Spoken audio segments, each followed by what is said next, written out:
皆さんこんにちは、時丸です。今日は古代の哲学者エピクロスに学ぶシンプルに生きることがもたらす豊かさについて考えてみたいと思います。で、どうしてエピクロスが出てきたかというと、結構昔から気になってる人ではあるんですよね。というのも、なかなか面白いエピソードがあったりして、そのパンと水だけで暮らしていたりとか、なんかものすごい質素な暮らしをしていたりとか、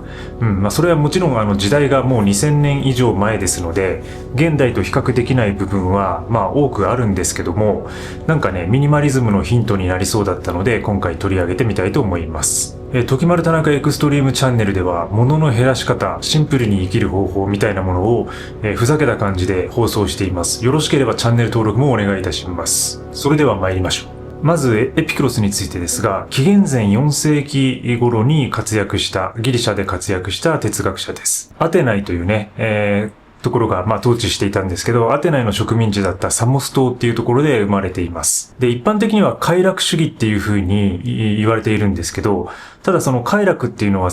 欲望を追い求めるっていう感じではなくて、むしろ苦痛とか不安がないような穏やかな状態こそが一番の快楽だっていう風に考えた人ですね。その状態こそが最高の幸せだみたいに考えたような人です。それから、ある行為によって生じる快楽に対して、その快楽を追い求めた後に不快が大きくなるのであれば、その快楽は選択すべきでないっていうふうなことも考えています。で、これもわかりやすい例が、例えばむちゃくちゃお酒を飲むとかっていうことですね。その時はものすごく快楽を感じることができるけども、次の日にもう二日酔いで体がダメージを受けて、昼の1時ぐらいまで回復できませんみたいな。もうきつすぎてしんどいですみたいな状況っていうのは、快楽を求めた結果よりも反動が大きくなってるから、そういう一時的な快楽は求めるべきでないっていうことを主張しています。はい。で、僕はこのエピソードが好きなんですけど、エピクロスはかなり質素な生活を好んだというふうにされています。食べ物といえば、パンとオリーブ、そして水。その3つがもう基本だったっていうふうに言われています。で、それって結構不健康なんじゃないのって思うんですけど、意外とね、72歳ぐらいまで生きてるんですよ。確か72歳だったよね。そうですね。今ちょっと調べてみたんですけど、72歳まで生きてるんです。それだけ質素な生活をしながら72歳までっていうね。あとチーズとかも食べたっていうふうには言われているんですけど、もうとにかくパンとオリーブと水。で、それにチーズが加わることはむちゃくちゃ贅沢だったっていうふうに考えてたみたいですね。で、友人に宛てた手紙が残っていて、で、それには、わずかなチーズを送ってくれるなら、私はごちそうを味わうように楽しめるだろう。っていう風に書かれていたそうです。で、これはつまり、慣れきったもう贅沢よりも、本当にささやかな質素な生活をすることによって、何かがもたらされた時に大きな喜びとか幸福になるっていうことを表していると思いますね。その少しの変化でも、それがものすごい喜びになるっていうね、そういう感じだと思います。で、現代に置き換えてみると、僕は結構、今、玄米だけしか食わないというか、玄米ばっか食べてるんですよね。なんかそれに近いような感覚はあって、で、常に外のお店とかではいろいろ食べるんですけど、家の中では玄米だけを、夜食べていて、で、他にもいろいろおかずはつけるんですけどね、軽くね。でもなんか玄米を常に食べていると、なんか他のところで違う料理、例えばカレーとか、なんかチャーハンとか食べた時にむちゃくちゃ美味しく感じるんですよ。だからなんか自分の基準っていうものをなんか決めて、それを質素にしておくと、なんかね、新しいものが入ってきた時にものすごく喜びを感じます。だからこのなんかエピクロスが常に水とパンとオリーブで、たまに薄いワインとかチーズっていう風に書いてるんですけど、なんかそういうものを取ってた時は、なんかそういう風な僕が玄米食いながらたまにチャーハン食った時の感覚を2000年前にですね、感じていたのかななんて想像しています。それからエピクロスは、遠くへの贅沢な旅行とか、自分のものを蓄えることとか、あるいは政治とかによって争うこと、人と争うことによっては、長期的な満足はもたらされないっていうふうに考えていました。そういうものは追い求めれば追い求めるほど人間の心を枯渇状態にして、で、さらにですね、飢えていくっていうか、逆に貧しくなっていくっていうふうに考えていたようです。そうですよね。確かに時間とかエネルギーも使うし、人と争うことによって、なんか道徳心とかも失われるだろうし、で、その時は、もうなんか興奮状態っていうかな、そういうアドレナリンみたいなものが出て、そのね、本当に贅沢な旅行とか、なんかものすごく楽しいって感じるかもしれないんですけど、でも長期的に見ると別にそれは自分にとってプラスにならないことが多いっていうね、なんか今でも結構理解できるような話かなとは思いますね。そういう意味ではやっぱり現代に通じるところもあるのかなと思いますね。今でもやっぱり自分の時間とかエネルギーの使い方を、追い求める、欲望に任せて追い求めると、なんか本当にやっぱりやりたいこととか、その自分が本当に時間をかけたいことに時間を割けなくなるってことはね、起きていると思いますね。で、それからエピクロスの哲学で大事になってくるのが、動的快楽と静的快楽っていう風な考え方です。で、これどういうことかというと、まず動的快楽っていうのは、例えばお腹が空いたら、そのお腹が空いたことを満たす。動いて満たしていくことによって得られる快楽ですね。それが動的快楽。それから静的快楽っていうのは、静かっていう方の字の静ですね。静的快楽。っ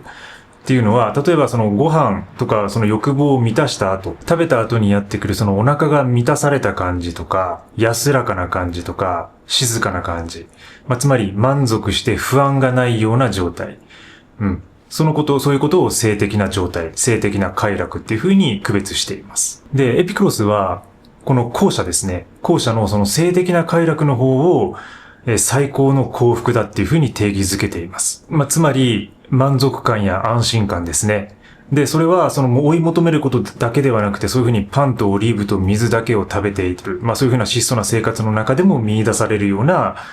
快楽であるっていうこと。で、それが結構、ミニマリズムの本質みたいなところもあって、で、自分自身も、こういうふうに何もない部屋で暮らしているのは、割とその何もないっていうことを感じることによって、静的な快楽。自分の中で、もう何もいらないなっていうね、ことを満たされているような状態を目指しているのかなというふうに考えましたね。で、今その物の話で、この流れで話をすると、例えば、物っていうのは欲しいって言って追い求めていったところで再現がないんですよね。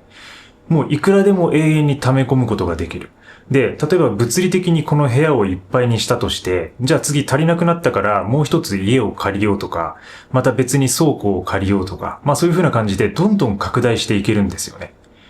ただ一方で物を減らすっていう行為には限界があります。それがなんか自分が結構気に入ってるところで、今65個の持ち物で暮らしてるんですけど、もっと極端に減らして、この間まで55個ぐらいだったんですけど、そこからですね、減らして究極的にはもう体一つっていうかもう全部服も脱ぎ捨てたら体一つになりますよね。で、多分それが一番最小限の状態なんですよ。で、それ以下っていうのはもう減らしようがないですよね。で、それは今極端な話をしたんですけど、体一つで生活するってことはまずできないので、やっぱり必要最低限の、このエピクロスだったら多分布一枚をまとうとかね、そういう感じで生活していたと思うんですけど、だから本当に減らすことっていうのはやっぱり限界があるんですよね。それは人間が、人体っていうね、自分の体っていう物理的なものを持っているからこそ、そこに縛られているものがある。だから、一番最小限まで行ったらもうそこで終わりなんですよね。ただ一方で物を増やすっていう行為はもう際限がない。もうそれはもう欲望の限り続いていくことなので、増やしていくよりも減らしていった方がそこで止まって、で、止まったところから圧倒的な幸福感みたいなものが現れてくるっていう感じ。そういうイメージを持っています。で、よりですね、彼の考え方を詳しく見ると、エピクロスは欲求を3つに分けています。で、一つがまず自然な欲求。それは例えば友情とか健康とか、あと食事とか、あとは住居、住む場所ですね。そういうものを自然な欲求というふうに定義づけています。で、二つ目は自然だけども不要な欲求。これは、豪華な食事とか、豪邸だとか、豪華な旅行とか、そういうものを自然だけど不要な欲求というふうに定義づけています。で、もう一つ、じゃあ最後三つ目の分類というのは、自然でもなく必要でもない欲求ですね。これを名声とか権力、権力的な欲求みたいなものにしています。なのでその三つですね。この三つの欲求のうち自然な欲求だけを追い求めることによって、唯一心の平静が保たれる、得られるっていうことを彼は主張しています。で、ギリシャ語でそのことをアタラクシアっていうふうに呼んでいたようです。で、シンプルだからこそやっぱり贅沢を深く味わうことができるっていうのはあると思いますね。で、先ほどの食事の例でエピクロスが水とパンとオリーブだけ、で、たまに薄いワインとチーズを食べていたっていうことと、からもわかるように、なんか同じものを食べていると、なんかそこでその美味しさとか、なんかそういう感覚に敏感になるっていうことが起きます。で、これは結構そのマインドフルネス的な話もつながってくるんですけど、90年代にジョン・カッパドジンっていうね、人がマインドフルネスの実験とか定義、研究を進めたんですけど、その中で実践されている方法っていうのが、例えばレーズンですね。レーズンを最初からその手触りから匂いからレーズン一粒をもう味わう、ひたすら味わうっていうね、そういうマインドフルネスの実験方法、研究方法があるんですけど、トレーニング方法って感じですね。だからそれをやると、なんか普段そのレーズンとかそういう小さいものってささっと食べてしまうものなんですけど、その一粒をじっくり味わうと、その中でいろんなその感触とか、なんか皮の硬さとか、甘みとか、あと渋みとか、そういう一つのものに対してものすごくグラデーションみたいなものが得られる。で、それを感じ取ることがマインドフルネスだっていう風な感じで、研究されているんですけど、結構それに近いところがあって、だからワインと水だけをひたすら味わうっていうのは、もしかしたら、エピクロスはそういう風になんかささっと食べずに、なんか本当にゆっくり味わって食べていたんじゃないかなっていう風に僕は想像しています。だからそのなんか食べているものが安かろうが高かろうがっていうか、僕も玄米ばっか食べてるんですけど、しかも別にそんなに普通にその辺で売ってる玄米です。なんか有機玄米とかでもないんですよね。なんか普通の玄米食べてるんですけど、やっぱちょっと固めに炊いて、でなんか味わうように食べると、なんかね、美味しいっていう風に心の底から感じる時があるんですよね。これ一人でこの部屋でやってるんで結構気持ち悪いかもしれないですけど、でも誰にも見られてないんで自分一人でやってることなんですけどね。で、なんかそこに納豆だけを入れて、なんか納豆と玄米だけをひたすらゆっくり食べていくと、なんか生きてて幸せだなみたいなことをじわーっと感じる時があるんですよね。だからそういう意味で普段慣れてることこそなんか自分の中で新たにその新鮮な感覚が得られるようなトレーニングっていうか、そういう風に切り替えていくと、よりですね、何もしなくても楽しめるってことが起きてくると思います。だからエピクロスもやっぱり本当にほんの少しのチーズとワインとパンだけでね、極上の贅沢とか極上の体験みたいな感じに味わっていたっていうのは、それを2000年前にやっているわけですから、なんかその人間のやっぱり基本的な幸福とか幸せみたいなものは、やっぱり根本的に変わっていないんだなっていう、なんかそういうことを考えましたね。じゃあなぜ手放すことが真の豊かさとか富につながってくるのかっていうと、で、エピクロス的に考えると、最も裕福な人っていうのは、物をたくさん持っている人ではなくて、すでに持っているものに満足している人なんですよね。なんかよく持たない暮らしっていうと、なんかものすごくストイックだなとか、ストイックな生活をしているんだなって思われるかもしれないんですけど、実はそうストイックでもなくて、持ってない。つまり自分が持っている少しの持ち物で満足しているってことなんですよね。満足できる心を養うっていうのかな。養ってる状態っていうのはものすごく豊かなことだなと思いますね。じゃあどのようにして、その修行僧とかストイックになりすぎずに、性的な喜びみたいなものを楽しめるのかっていうと、これはエピクロスだけじゃなくて、例えば森の生活書いたヘンリー・デイビッド・ソローとか、あと宗師とか、そのような歴史上の人物もこれまでも常々に語り続けていることですね。つまりその自然の中に入りながら、シンプルに生活しながら、身近なもので満足する心を養うっていうことだと思います。で、僕自身この何もない部屋で暮らしていて、刑務所みたいですねとか、時丸さんストイックですねとか、もうエクストリームですねみたいなことをよく言われるんですけど、それは見え方によってはそういう風に見えてるかもしれないんですけど、僕自身がやっていることっていうのは基本的に物を減らして、極力減らして、シンプルにして、で、何もない部屋でヨガをやって、で、走ったり、ウォーキングしたりしながら、たまにハイキングとか登山とかで山とか自然の中に入るっていうことをやっています。で、そうすることによって本当にシンプルな生活、そしてそういうふうなマインドフルネス的に生きるっていうことを組み合わせながら、なんか小さなことで満足できるような生活をしているのかなと思いますね。